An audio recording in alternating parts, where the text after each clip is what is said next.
Hello টুকটুকির দল, আজকে কিড়কিড়া আঁকতে বসতেছি। আরে কিড়কিড়া না কুড়কুড়া? ও সরি সরি, কিড়া কিড়া না, কিরা কিরা কিরা কিরা। ভঙ্গি দেখো কেমন ভাবে তাকিয়ে আছে, যত সব। মানে এরকম করে তাকিয়ে থাকলে মানুষের আঁকতে ইচ্ছা করবে কোনো ছবি দেখে।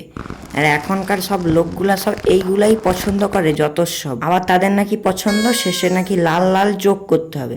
আরে বাবা, সেট চ্যানেলে কে ভাই রং করে এইটুকু জানে না। আচ্ছা বলি কি, আমি যেইটা আঁকছি দাঁতগুলা গুনে বলতে পারবে কমেন্টে? বলতে পারবেনি তো, খালি কিরকিরা আঁকতে দিয়ে দিয়েছে যত সব। আবার কান দিয়ে কত লোম দেখো, ইস কি বিচ্ছিরি ছবি। এসব আঁকা যায়? এক একজন আবার বলতেছে যে একে নাকি দেখে প্রচন্ড ভয় লাগে। ওরে বাবা রে বাবা, কই আমার একটুও ভয় লাগেনি। কি বিচ্ছিরি দেখতে, কত সুন্দর সুন্দর কার্টুন ছিল আগেকার দিনে, আর এখন কি সব কুরকুরে বের করে দিয়েছে আর কি। যাই হোক, এই কুরকুরে না কিরকিরা না কিরা ভালো হয়েছে নাকি কমেন্টে জানাও। আর এর পরের অ্যানিমিটা তোমরা কি দেখতে চাও?